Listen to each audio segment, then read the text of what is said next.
Hola, soy María Ángel Paulini Padrón, coach y máster en ciencia de los alimentos. Y esto es Bienestar Conciencia, conversaciones con mujeres científicas para hackear tu sistema.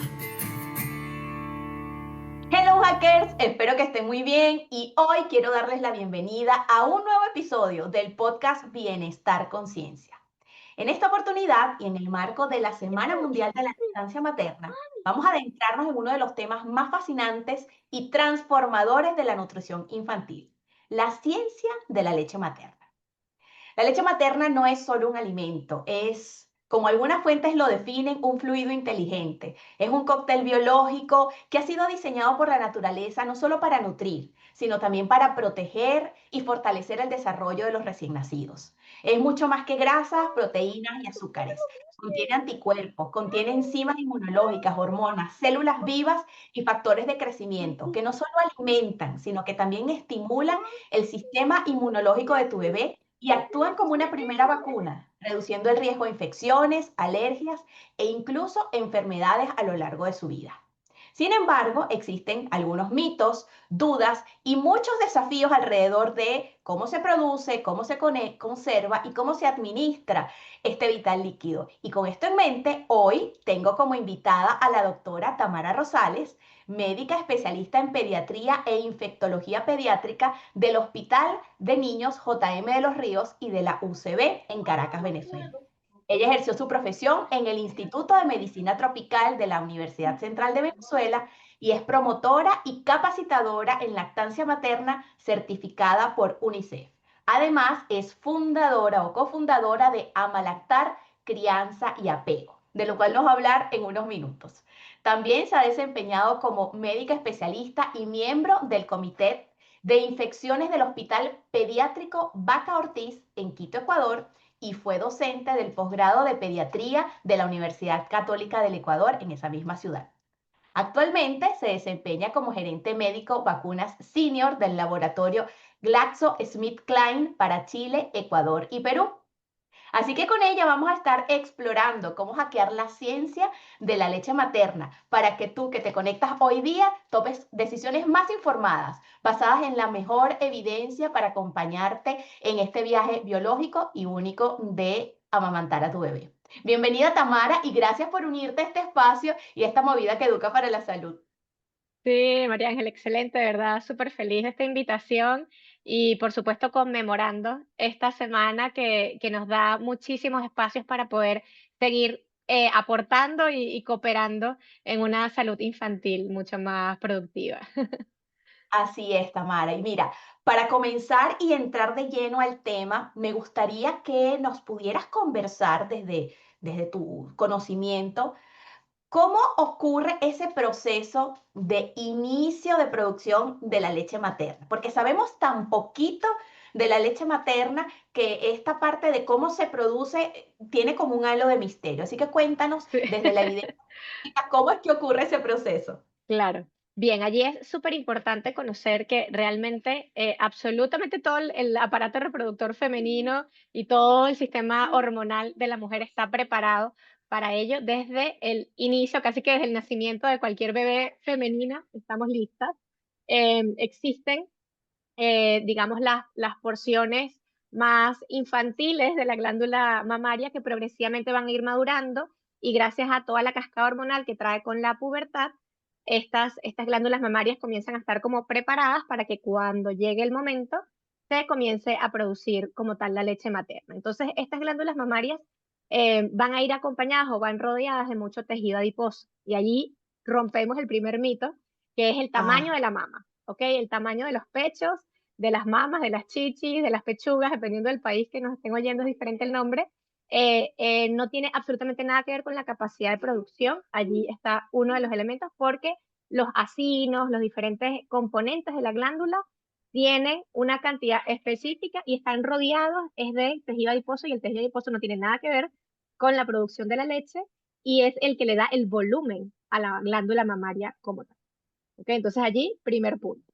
Luego están, digamos, allí excelente. una gran cantidad de receptores, ¿ok? Y estos receptores van a tener para lo que es la oxitocina, que es la hormona número uno, y de la prolactina, que es la hormona número 2. Son como nuestros dos directores de orquesta. Una de ellas, la prolactina, es la que hace que la glándula comience a generar esos diferentes como mini gotitas dentro de las células de la glándula que se van a ir acumulando, acumulando, acumulando y que son la futura leche materna, ¿ok?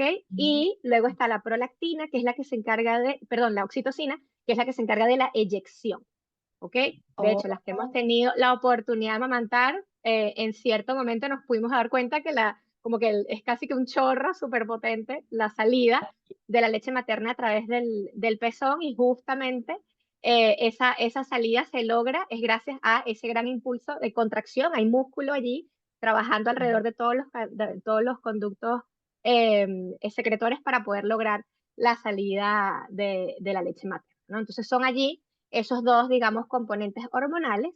Y luego hay otros elementos más anatómicos, digamos, y ahí justo nombré uno, que es el complejo areola-pezón, que son muy importantes porque es el área, al área anatómica de la mama que se va a adaptar a la boquita del bebé.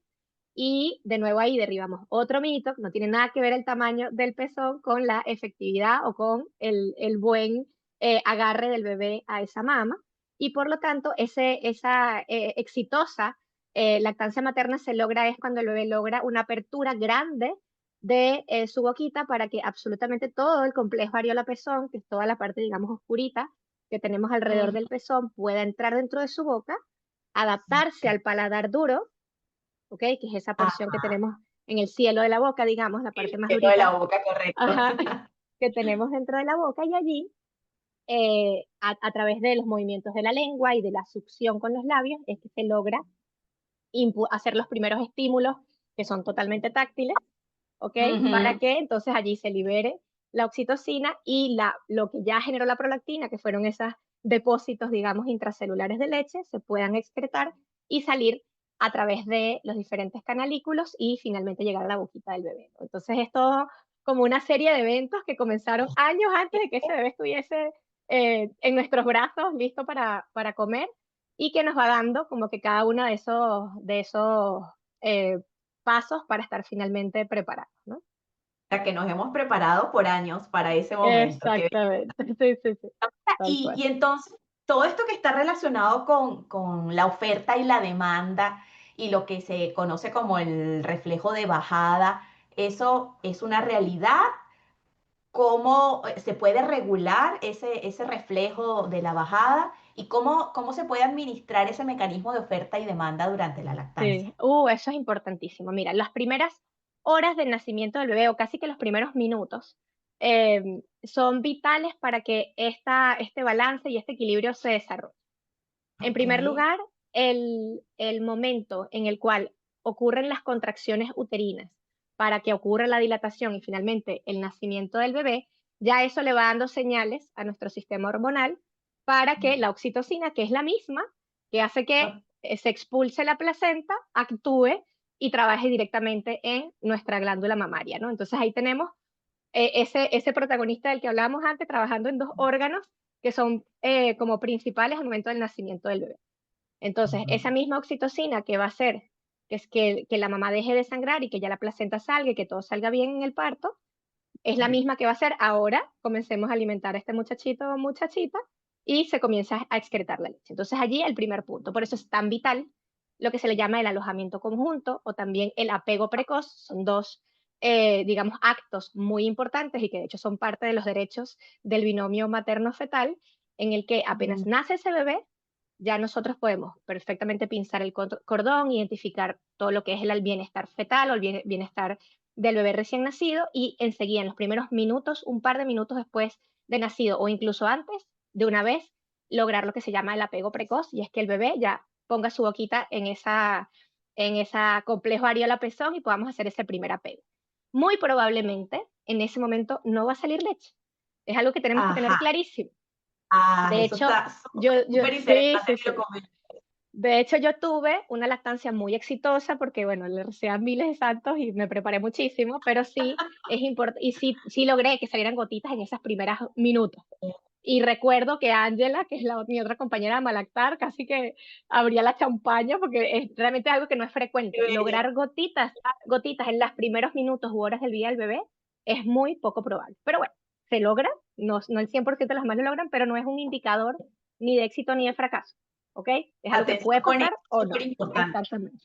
Sí, exactamente. Entonces tienes allí ese momento en el cual el bebé ya hace el primer estímulo de succión y en ese momento ocurren dos cosas.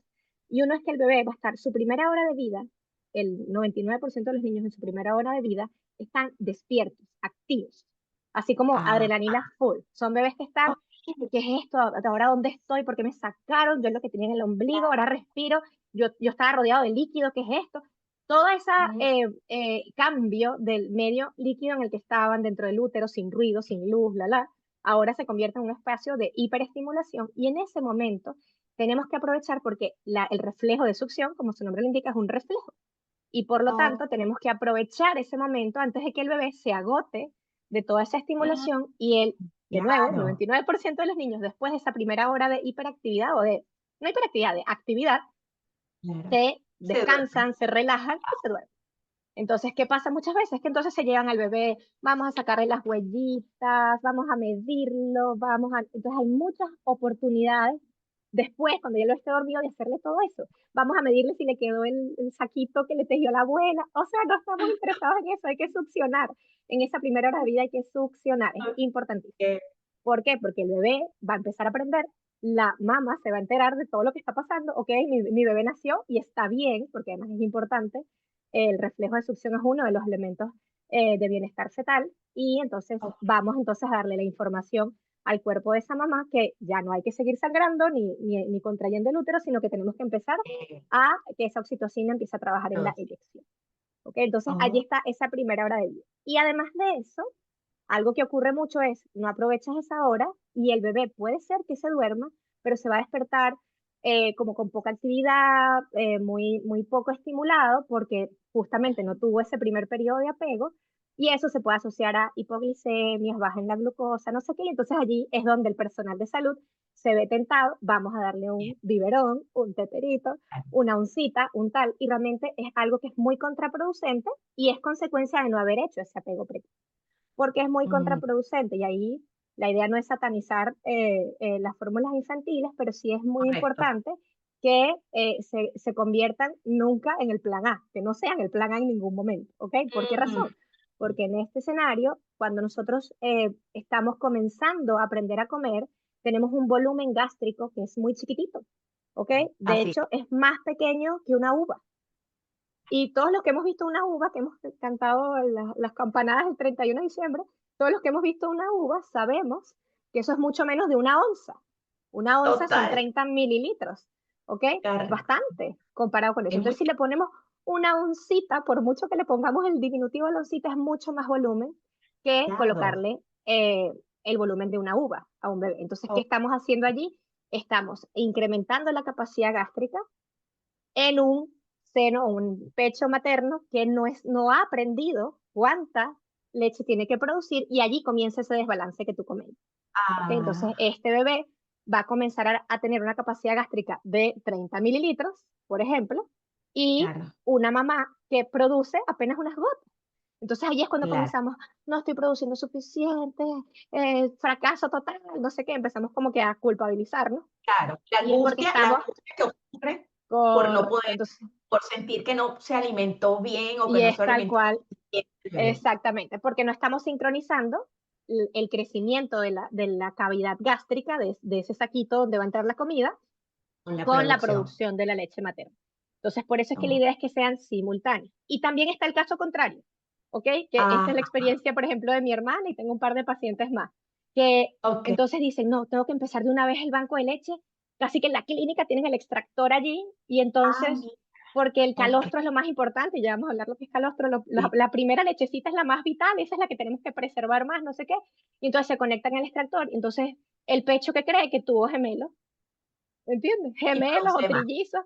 Y entonces, Claro. claro, entonces la producción es exagerada versus la Oh, capacidad gástrica y el requerimiento calórico y nutritivo que se va a necesitar.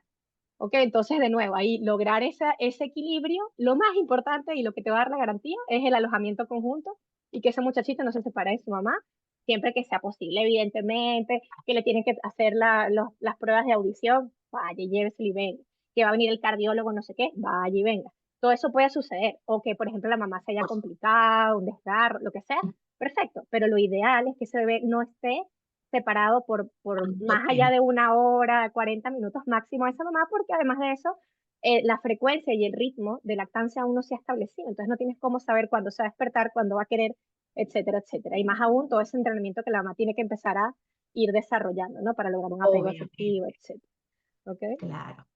Muy bien, Tamara, mira qué interesante. Y dijiste, bueno, el término, así, el más bonito o el del que más me gusta conversar es el calostro.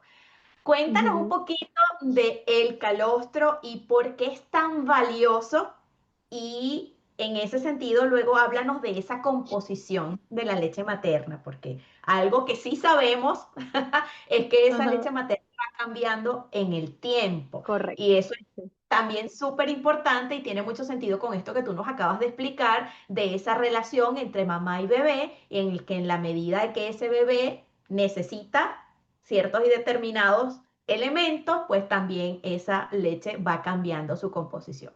Entonces, Correcto, háblanos sí. del calostro y lo que ocurre en la medida que nuestros bebés van creciendo.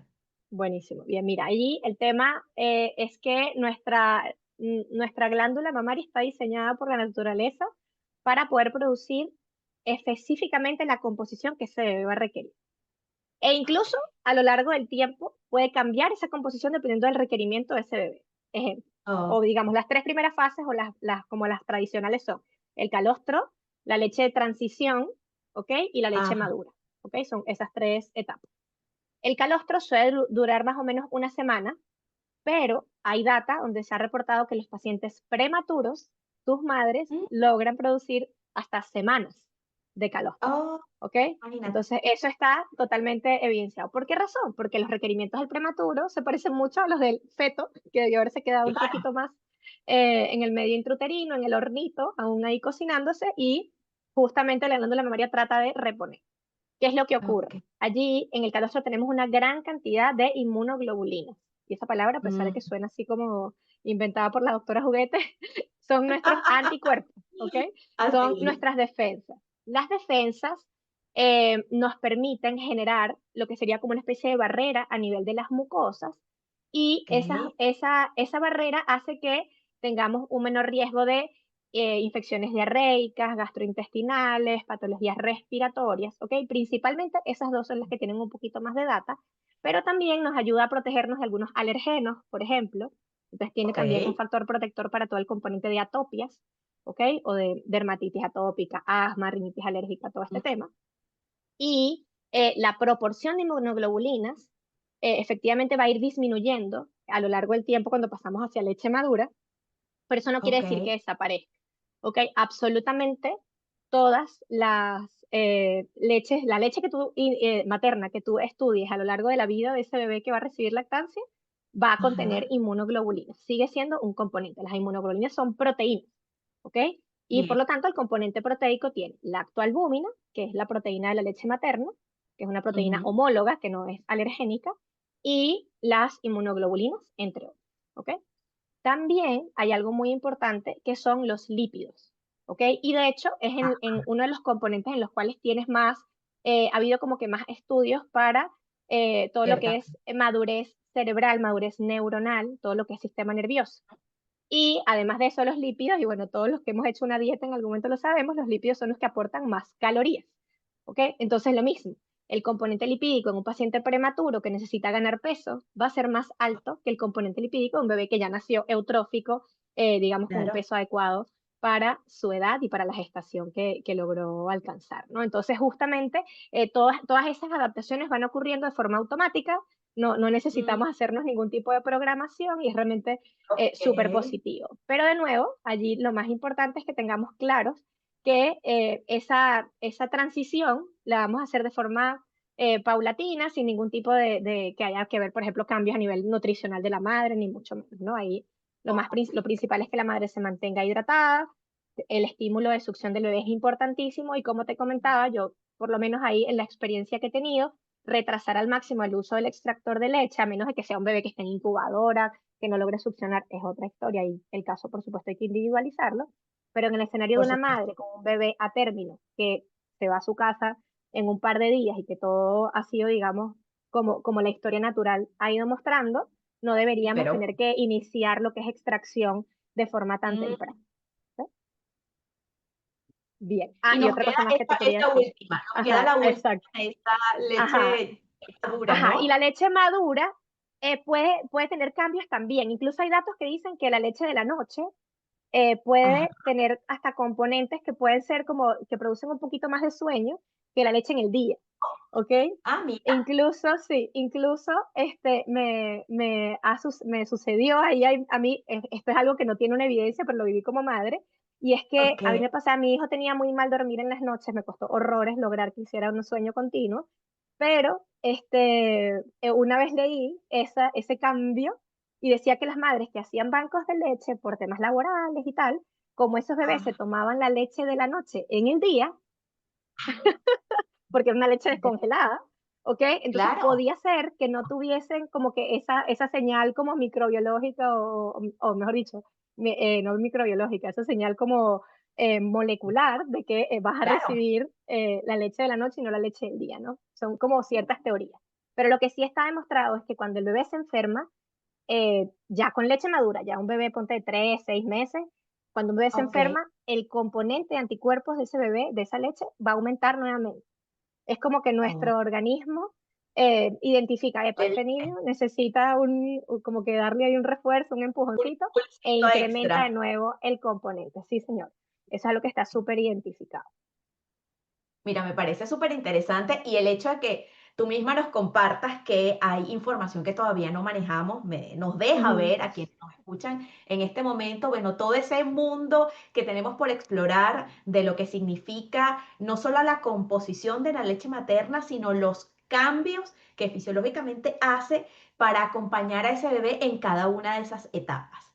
Y en ese sentido, sé que hay algo que se escucha muchísimo que tiene que ver con cómo cambia la composición de la leche desde que el bebé empieza, o sea, en una misma toma, cómo Ajá, cambia la composición de la leche a sí, lo largo de toda esa toma, sí, porque si es más ligera al inicio, que si es más densa al correcto. final.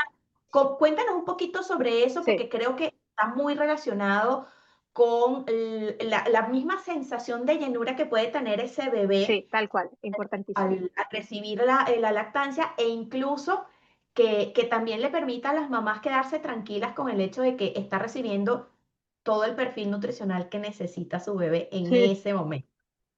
correcto, sí. Fíjate ahí, lo que sucede es lo siguiente. Cuando el bebé está con hambre, lo primero que necesita es saciar la sensación de sed. ¿Ok? Y por Ok. lo tanto, el primer componente que va a recibir, o la primera fase de cada toma, Ajá. va a ser rica en líquidos, o sea, en agua sobre todo.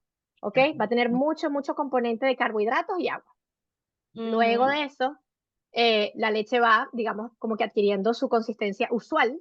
¿Ok? Ahí Ok. entonces entrarían las proteínas y comienzan a tener como que los lípidos su rol. Y la última parte es a predominio de ácidos grasos o de lípidos. Y entonces eso es Es ahí más como rico. cuando nosotros, exactamente, cuando nos comemos, no sé, algo que sea una comida súper pesada y la comida Mm, súper pesada ya te deja así como que a punto de dormirte y efectivamente esa es la sensación que queremos generar, que el bebé ahora ya hizo todo su esfuerzo, su ejercicio de la succión, porque para ellos esto es un deporte, ojo, esto para ellos es así es. quemar calorías, etcétera, incluso hay prematuros que pueden bajar de peso por el esfuerzo de la Ok. lactancia. Poquito, Sí, claro. en ocasiones hay que, digamos, aunque ya sepan succionar, hay que decir, no, que no succione porque no queremos que pierda el peso que ganó de ayer para hoy. Claro. Hay escenarios en los que ocurre así, para ellos cada gramo cuenta y por esa razón puede ser como un escenario importante, ¿no? No es el típico caso, pero sí puede ocurrir. Entonces, esa gran cantidad de lípidos que recibimos al final es la que nos da la saciedad. ¿Ok? Entonces, quitamos Ajá. la sed al principio y damos la saciedad al final. Entonces, eso es exactamente lo que la naturaleza ha diseñado y está súper bien. Sin Qué embargo, ahí maravilla. es muy importante porque a veces pasa que el bebé se queda dormido en la mitad de la lactancia, en la mitad de la toma. ¿Y cómo sabemos Ok. que es la mitad? Ojo, no lo sabemos. Ese detalle no lo sabemos. Entonces, lo que la experiencia ha ido demostrando y lo que la data científica ha ido identificando es que al menos el bebé debería estar succionando de 20 a 40 minutos de forma, en la misma succión, pues en la misma tomada, Ok, ¿ok? esa misma toma. Porque exactamente, como para garantizar que ya él sacó todo. Pasa que cuando ya están más grandecitos, a los 6, a los 8 meses, o incluso desde los 4, que de hecho es una de las crisis de lactancia más duras, Mm, el bebé está más interesado en conocer el entorno, en ver quién habló, dónde está el perro, qué pasó, yo quiero saber por qué sonó el teléfono, qué está viendo mi mamá en la pantalla, lo que sea. claro, Y entonces se sueltan de la mama del bebé, la se toma. empiezan a soltar, se sueltan, o a veces hacen tomas de 15 minutos y ya tú te sientes vacía, porque ya son como expertos. Entonces ya allí uno tiene que confiar más en cómo ves tú a tu bebé, si lo ves con hambre o no. Pero cuando son muy Oh, chiquititos, sí es importante ver el reloj. No para lo que pasaba antes de cada 3 horas me lo despierta, eso no. Para eso no vamos a ver el ajá, reloj. atención, atención con estos Exacto, alrededor. No es que exacto. vamos a estar despertando No, no, no, a el para nada, bebé para no, no. que coma. Esa no es. Correcto, correcto. No deberíamos permitir que el bebé se quede dormido antes de 20 minutos o Ok. idealmente 40 minutos de succión. Entonces, ¿qué Ok. hacemos? No es que vamos a poner una fiesta en la casa, ni mucho menos, porque a veces de noche igual lo que hay que hacer es hacerle estimulación táctil. Por ejemplo, hacerle como con la yemita del dedo en la plantita del pie, como presión, Ok. ¿ok? Para que él tenga estímulos táctiles Para o también despertar. hacerle. Sí, exactamente. No, no es un susto, es simplemente decirle: "Epa, estoy Claro. aquí, continúa en lo tuyo", tal. Ujú. Igualmente en la espaldita, pasarle los deditos así como con cierta presioncita por la espalda, tal vez descubrirlo un poco. Obviamente estamos en invierno, no es el escenario, pero Claro. que no esté como que súper arropadito, porque evidentemente eso lo va a relajar mucho y Y nos que esté interesa que este confortable bebé para dormir, gane peso. obvio. Exactamente. Porque además Claro. de eso, y eso que hablábamos, de ese gran esfuerzo, de esas grandes calorías que queman los bebés, sobre todo en la primera semana de vida, cuando están succionando, y para ellos Ajá. salir del entorno líquido del útero a el medio externo, eso también es un estrés para ellos. Y si, bueno, a Oh, algunos les pasa, no a todos, pero que ese estrés nos hace perder peso.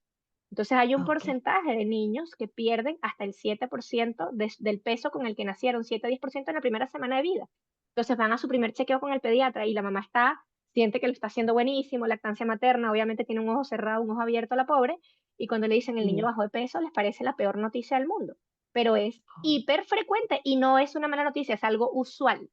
Y al ser Ok. algo usual, es algo que debemos mantener dentro de lo que sería, no un signo de alarma, sino decirle, esto está pasando, Perfecto. simplemente ahora, a partir de este momento ya lo debería empezar a ganar, ¿ok? Entonces allí es cuando estamos nosotros que darle a ella cuáles son las herramientas. Entonces allí, efectivamente, que la succión sea lo más cercana a 40 minutos o más, y eso lo logramos es, como te estoy contando, la succión táctil, que tenga un muy buen apego, lo que decíamos al principio, que la boquita el bebé la abra lo máximo posible para que pueda entrar bien el complejo areola-pezón a toda su boquita, Mm. que la succión no sea dolorosa es vital. Si es dolorosa, no lo está haciendo bien. Si es dolorosa, hay que Oh, parar, sacar importante. y volver a meter al bebé. Eso es muy importante. Y la gran mayoría de las veces, la herramienta principal es tener a alguien allí que lo haya hecho antes, que lo sepa enseñar, porque no es solamente alguien Mm, que ya lo haya hecho, y que te sepa corregir tus errores. Ok, entonces allí mm. por eso la consejería de lactancia es vital, vital, vital. No importa que hayas hecho 1000 cursos, 300 libros, es importantísimo tener a alguien allí, un ser humano, al menos por telemedicina es posible, igualmente hacer consultas Claro, virtuales, claro que puedes sí, ahora, claro que la tecnología te sí. lo permite, pero sí, saber alguien que vea qué error estás cometiendo y estar súper cómoda, ¿ok? Porque una mamá incómoda es una mamá que no tiene oxitocina. La incomodidad nos produce cortisol, nos incomoda, Ajá. y la Elementos oxitocina, como le estresores dicen, que es la para hormona del nada amor, de la contribuyen a la felicidad, producción. Mm. exactamente. Tal cual. Mamá que recibe masajes, mamá que escucha la música que le gusta. Si a la mamá no le gusta Mm. Beethoven, no le pongan Beethoven. No importa que eso estimule al bebé, no le pongan algo que a la mamá no le guste. ¿Ok? Entonces, allí es el tipo de cosas que hay que ir como dando y individualizando cada, Equilibrando. cada Y familia, exactamente. me gusta eso que acabas de comentar, Tamara, porque después que llega este bebé, el centro de atención es el bebé y la mamá pasa a un segundo plano. Mm, Y la sí, es mamá durísimo. es protagonista de este proceso Sí, al 100%. O sea, esto es un equipo de mamá